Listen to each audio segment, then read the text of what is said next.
এই মাহৰ 20 তাৰিখে কি পাব? কি পাব?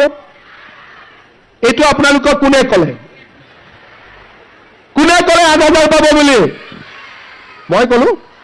ক'ত শুনিছিলে? তাৰমানে মাহৰ 6 তাৰিখে 10 ল'ব, 20 তাৰিখে আকৌ 8 ল'ব। বাপৰে, সঁচাই পাবনে? মই দিলে পাব আৰু, কিন্তু মই দিম বুলি ক'লে দিওঁ নে নিদিওঁ? মই দিওঁ বুলি ক'লে দিওঁ নে নিদিওঁ? ঠিক আছে, 10,000 পালো, 8,000 পালো। এতিয়া চৰকাৰৰ পৰা কোনে কোনে বিনামূলীয়াকৈ চাউল পায়? হাত দাঙক। চবেই পাই আছে, বঢ়িয়া। 50,000 পৰিয়ালে পাই আছে। এতিয়া নতুনকৈ 100 টকাত আমি 1 কেজি দালি, 1 কেজি চেনি আৰু 1 কেজি নিমখ দি আছো। কোনে কোনে কিনিছে? হাত দাঙক।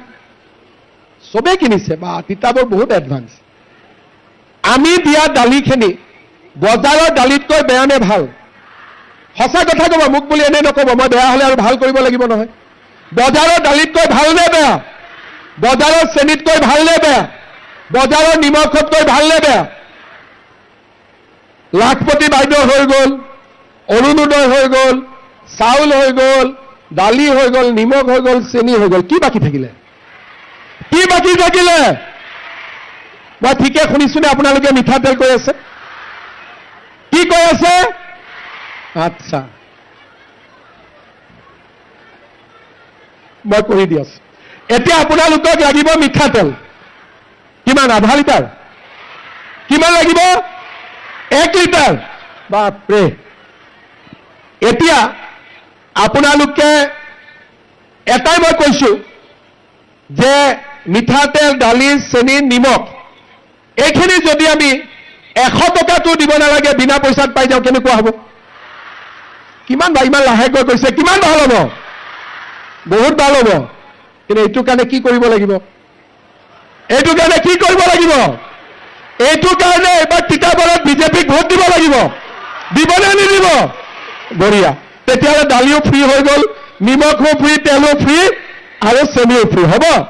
কিন্তু মোৰ আৰু এটা ইচ্ছা আছে, আৰু অলপ আগত মোৰ ইচ্ছা আছে।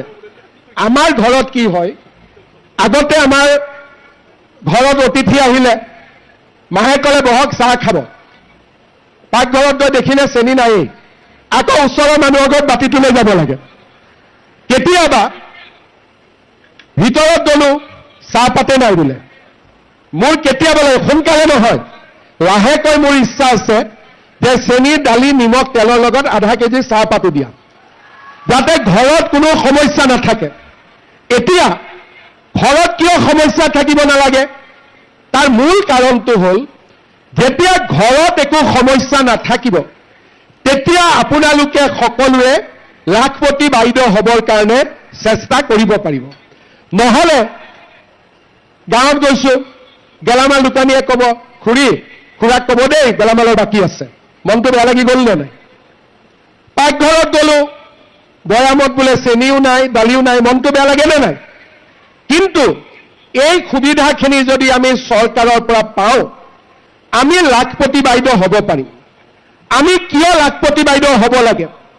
আজিকালি এখন ঘৰত অকল মতা মানুহজনৰ উপাৰ্জনেদি ল'ৰা ছোৱালীক শিক্ষা দিব নোৱাৰি। খৰচ বহুত। চৰকাৰে বিনামূলীয়া নামভৰ্তি দিছে, নিযুত মইনা আঁচনি দিছে। এই মাহৰ পৰা ল'ৰাৰ পঢ়াৰ খৰচো চৰকাৰে দিব, বাবু আঁচনি। ঠিক আছে? যদি মহিলাগৰাকীৰ উপাৰ্জন হয়, মহিলাগৰাকীৰ ভাল কি? ইয়াতে আপোনালোক আহিছে, যদি মতা মানুহ ইয়াত আহিলেহেঁতেন, পুৰুষ আহিলেহেঁতেন, হোটেলে হোটেলে চব চাহ খালেহেঁতেন। ইয়াত আপোনালোকে পিঠা পনা হাতত লৈ আহিব, কিন্তু অবাবত টকা খৰচ নকৰে। মহিলাক 100 টকা দিলে ঘৰত 100 টকাই গৈ পায়, তাত আৰু 70 টকা নহয়। এইটো হ'ল আমাৰ মহিলাৰ গুণ। সেইকাৰণে মোৰ লক্ষ্য যে আমাৰ যদি মহিলাসকলৰ হাতত টকা থাকে, মহিলাই টকা সদায় ল'ৰা ছোৱালীৰ পঢ়া শুনাৰ কামতে খৰচ কৰিব। আৰু মই বহুত দূৰলৈকে ভাবি যে মহিলাৰ ওপৰত ঘৰত কোনো স্বামীয়ে বেয়াকৈ নকওক, বাহিৰত বেয়াকৈ নকওক, মহিলাৰ বিৰুদ্ধে অপৰাধ নহওক, মহিলাই ঘৰখনৰ উপাৰ্জনত সহায় কৰক, আৰু মহিলাসকলে নিজৰ ল'ৰা ছোৱালীক শিক্ষিত কৰক। এই কথাবোৰ যদি আমি অসমত 15 বছৰ 20 বছৰ আগৰ পৰাই চিন্তা কৰিলোহেঁতেন, আমাৰ অসমখন বহুত আগবাঢ়ি গ'লহেঁতেন।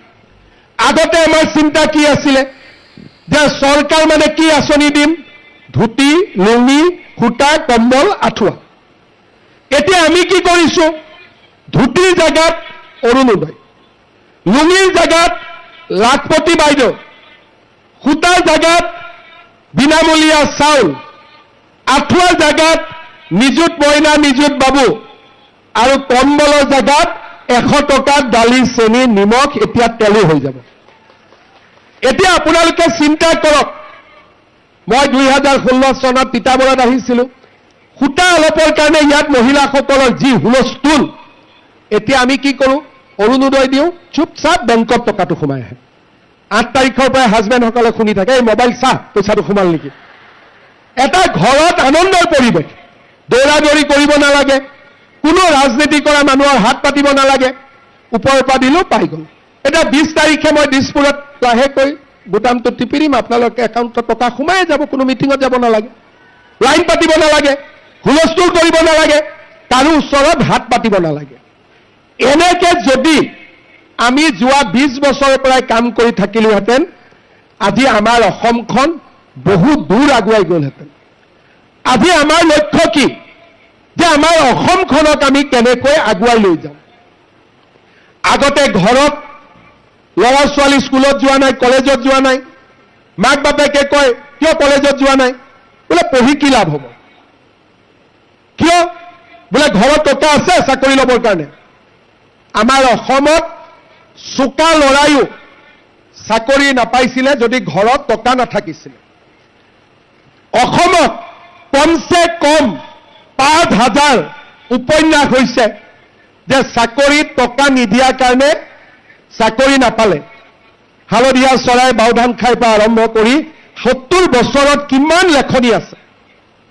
এতিয়া মাক বাপেকে ল'ৰা ছোৱালীক ক'ব পাৰে যে ভাল কৰি পঢ়, ফিল্ডত গৈ দৌৰা প্ৰেক্টিছ কৰ, মামাই পুলিচত চাকৰি দিব, কোনেও 1 টকাও ঘোষ খাব নোৱাৰে। এই অসমখন আজিৰ পৰা 20 বছৰ আগতেও আমি নিৰ্মাণ কৰিব পাৰিলোহেঁতেন। তেতিয়া আজিৰ দৰে আজি আমি ইয়াত লাখপতি বাইদেউৰ কথা নাপাতিলোহেঁতেন, 20 বছৰ আগতেই কামবিলাক হৈ গ'লহেঁতেন। আমি তাৰ পৰিৱৰ্তে কি কৰিলোঁ, না লাখপতি বাইদেউ, না ল'ৰা ছোৱালীক পঢ়াৰ সুবিধা দিলোঁ, ধুতি, কম্বল, সূতা, লুঙি, আঁঠুৱা, পঞ্চমৃত, এই অমৃত আমাৰ কাৰণে। এনেকে সময় নষ্ট কৰিলোঁ। আজি আমাক এটা পৰিৱৰ্তন লাগে। মানুহৰ পৰিৱৰ্তন নহয়, সমাজৰ পৰিৱৰ্তন লাগে, য'ত নেকি আমাৰ আই মাতৃসকলে নিজৰ ভৰিত নিজে থিয় হৈ ল'ৰা ছোৱালীক স্কুলত পঢ়াব পাৰে, কলেজত পঢ়াব পাৰে, আৰু